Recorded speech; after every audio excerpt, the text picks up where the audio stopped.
Hi, good morning, Raghu, and welcome to another round of conversations. Folks, we bring you a series of conversations with Raghu Vohra, who is a founder at Blackstone Valley Group. And he is, to be honest and give a frank and fair disclosure, an investor in CapitalMind. So treat this as biased as it gets. But Raghu, great to have you on the show again. Well, thanks for having me back. Hope the monsoons have come to India. I heard the fury in Mumbai, and I trust Bangalore has been spared. It has. In fact, Mumbai is as underwater as it gets, In, I've seen some pics on Twitter. Yeah, it's scary.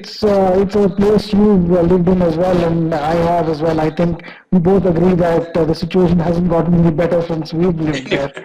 Right, that's right. That's correct. So, Raghu, we've been talking a lot about equity, about fixed income, and the series of changes that have been happening in the world. I think one of the things that you were talking about was, how fund managers are thinking of allocations to India, be it fixed income, being equity, and what are the things they look for? I think we started off this conversation last time.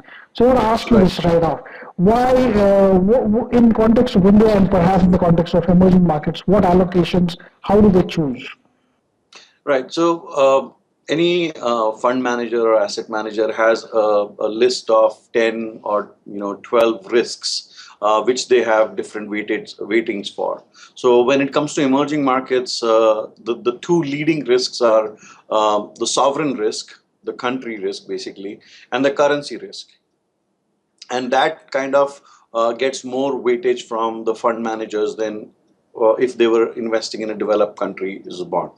Some of the other factors which then become peculiar to the emerging markets is the geopolitical risk. Right, we are in a neighborhood of nuclear arms. Let's not forget that, which does play into the long-term investment allocations. Right, then what about the once the geopolitical risk is taken over, what about the political risk? And let me just give you an example. We have a history of strong governments, some coalition governments, but our policies seem to change dramatically from government to government. It's like they are trying to undo what the other governments have done.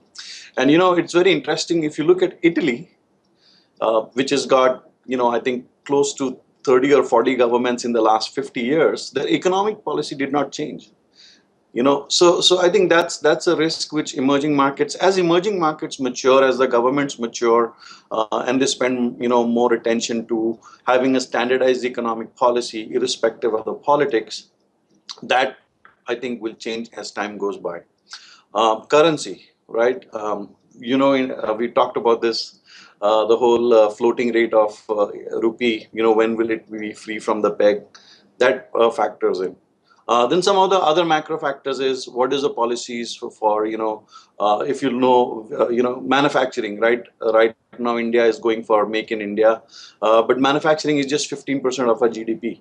If you look at Thailand, Korea, China, 35%. So how are we going to get there, right? Structurally. Then you talk about reforms, right? We talked about this last time when I was in Bangalore, the land reform, the GST. So there's a added due diligence, I call it, or there is an added risk premium when a fund manager is looking at emerging market to do investment.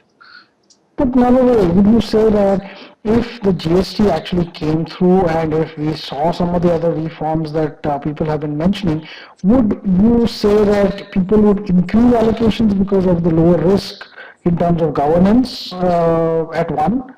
And B, or would it take something more than just one or two items? It will have to be like a 5 years change.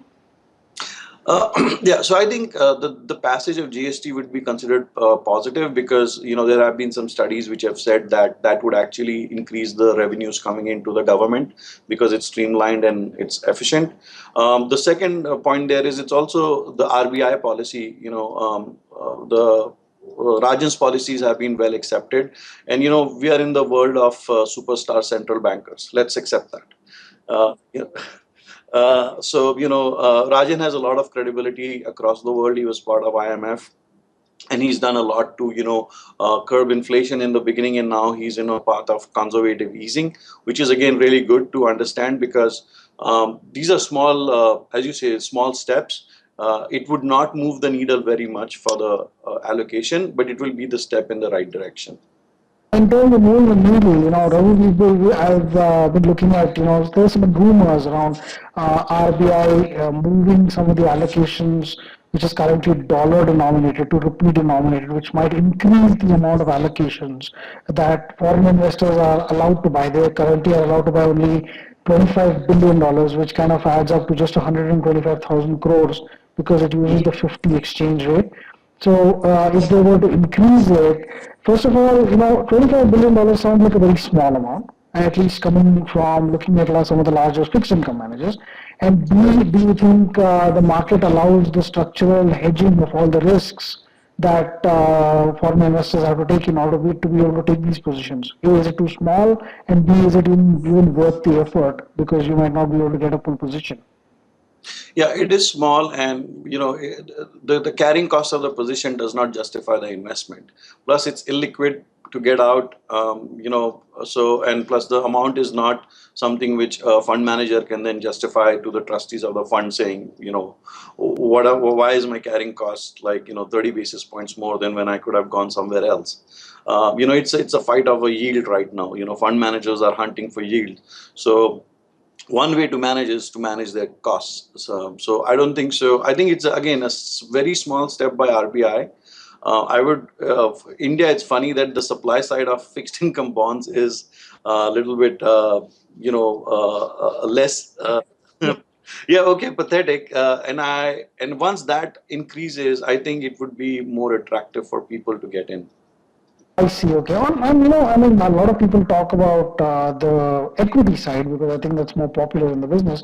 Not so much the fixed income, but on the equity side, again, you have a similar sort of risks that come into fixed income.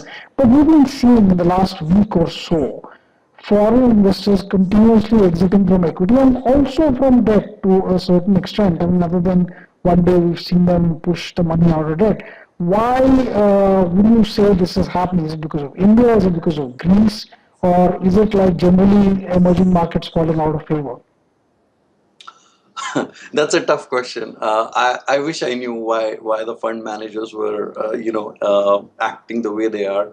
But as an observer, right, as a market observer, all I can say is that there are two things which I think are going. The Indian stock market is at a historical high.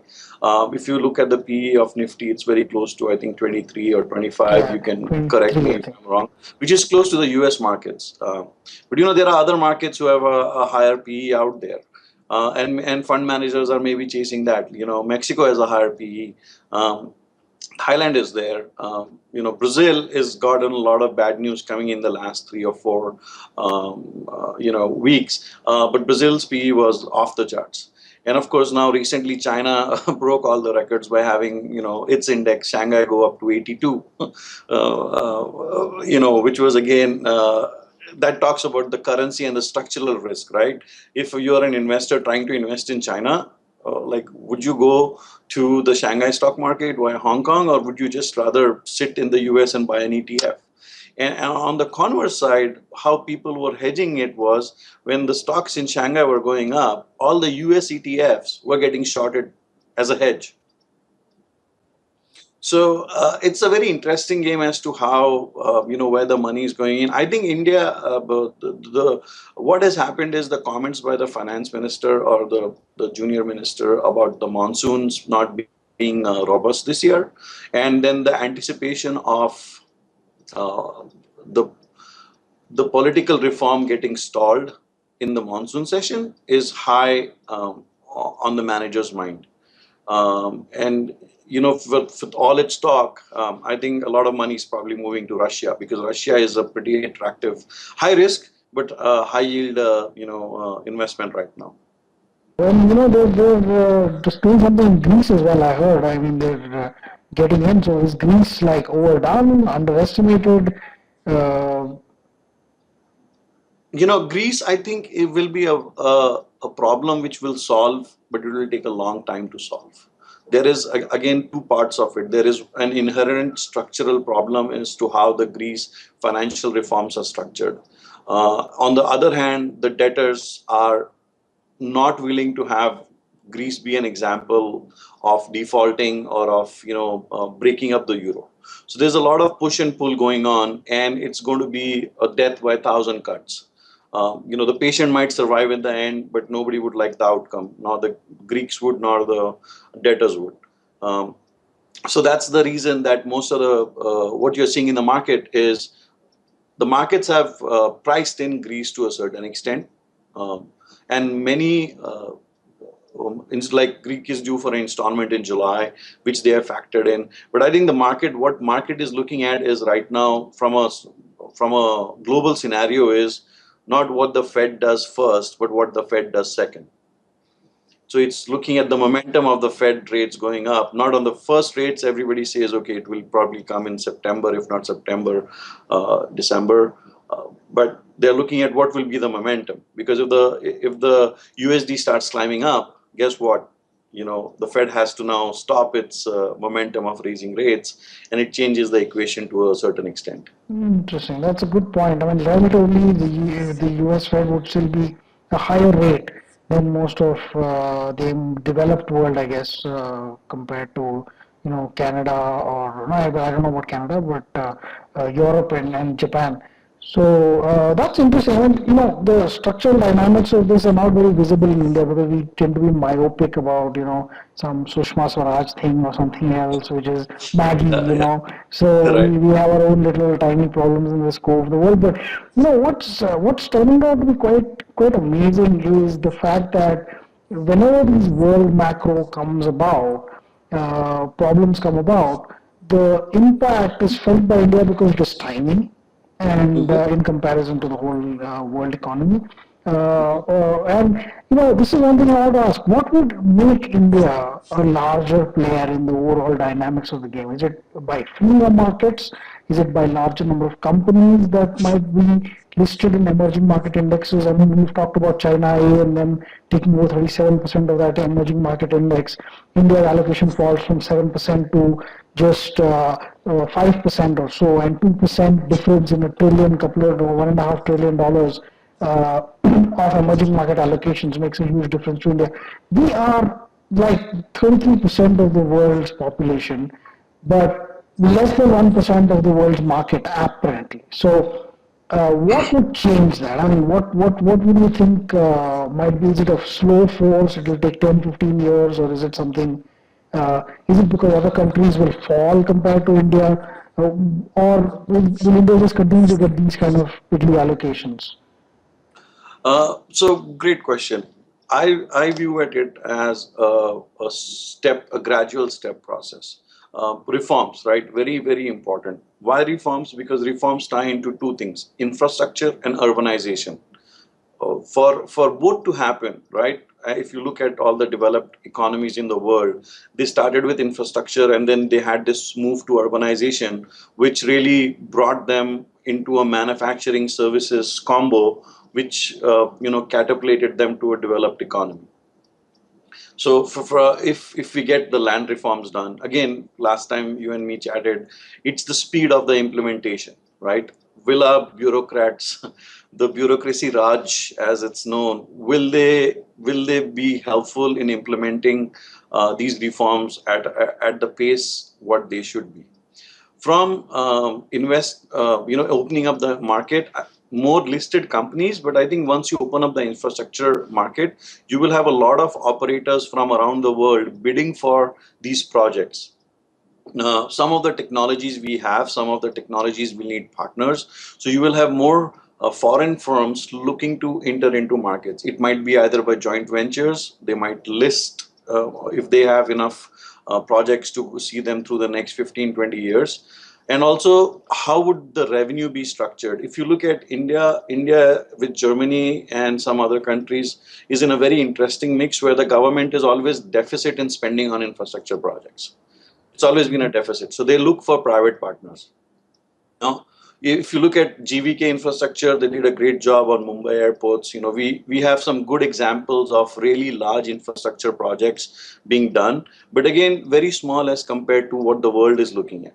So it cannot be a drip. It cannot be, you announce one project in a year and then nothing happens on any other front for the 3 years. It has to be a opening up of the sector.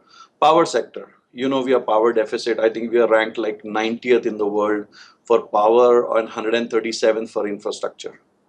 We're still an agrarian economy. See, people focus on Bangalore and Hyderabad for services, but we're still pretty much agrarian economy, and that is the reason if the monsoons don't hit well, it has a larger impact. So in my mind, if you can combine the three factors of reforms and then look at infrastructure, power, urbanization, India will start getting its place in the world. I'm with you on infrastructure, Raghu. I spent 3 hours today just getting my way around town, and you know how Oh, wow. Bangalore is. It's like a massive gridlock on, and Mhm. especially on Saturdays. So I'm hoping for some infrastructure, if not more. But this is interesting. I mean, coming to I think you bring a great point to the table, because I think when you view India from the outside, it's not viewed as India, this fascinating country. It's viewed as India in comparison with China, Taiwan, Korea, Thailand. To a large extent, many of them have gone through their infrastructure issues and fixed them, whereas we are still in some kind of a struggling mode. And I suppose unless we fix that, we're not going to. Like, for instance, one of the biggest fears I have right now is that my internet will get cut off. I don't want to have that fear, and Right.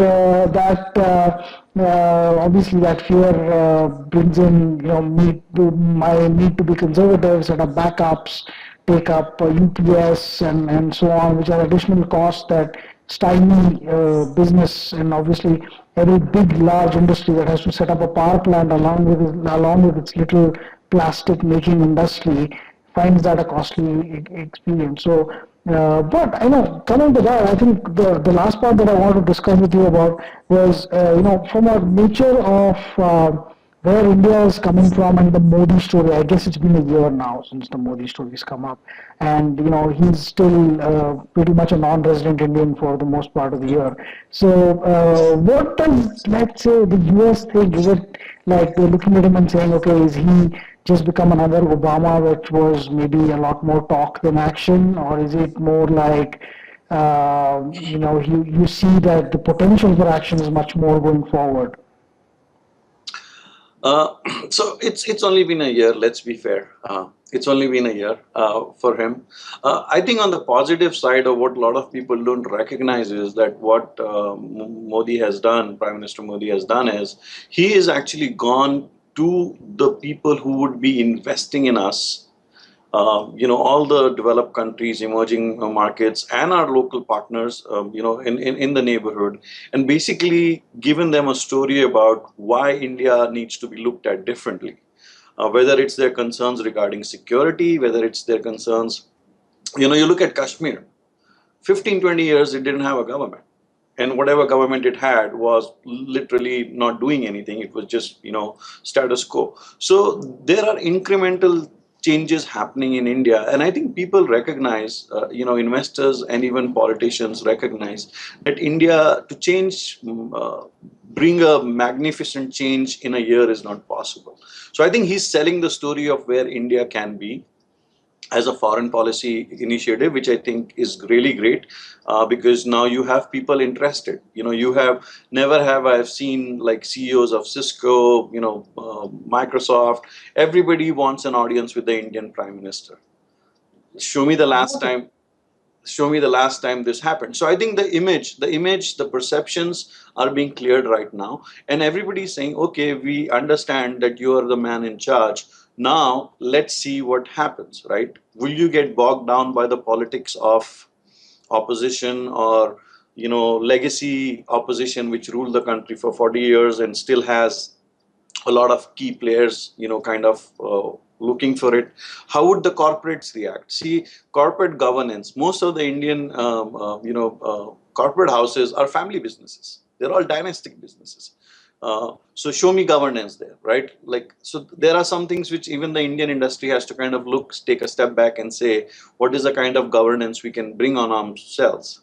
So coming back to the Modi story, I think they will give him a chance, but the coming session, I think, is very critical for managers to kind of look at, is this going to happen or not? If it gets stalled, you will see more outflows because then there has to be some give and take, which might not work out to the best interests of what Modi wanted to do. This is quite interesting. That's a great point. In fact, I don't really want to, I think the political angle has become more and more important because I thought the political angle was behind us. You won a majority, for heaven's sake, but obviously that's not enough. But Right. I think it's a great point to bring in also about industry, which has to shape up. You can't have, suddenly Jindal pay himself 75 or 125 crores or whatever he wants and expect foreign investors to keep quiet because they're used to more activist endeavors. And they're going to make their voices heard. And I think the more we listen to those voices, the better our economy is going to be for us. A little bit of pain in terms of these promoters hurting because they don't get the same kind of power or freedom is one Right. thing, but obviously, you get different picture good looking at it from the foreign investors side. And it's good for us as Indian investors as well.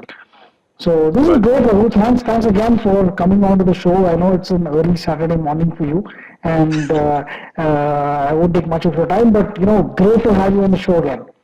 Thank you so much, Deepak. Love talking to you, and let's keep this going. Yes, folks, that was the second round of our conversation with Raghu, and I hope you love the show. Tell us what you think. Give us your feedback. Post to contact us at capitalmind.in, and please come back. We'll have more.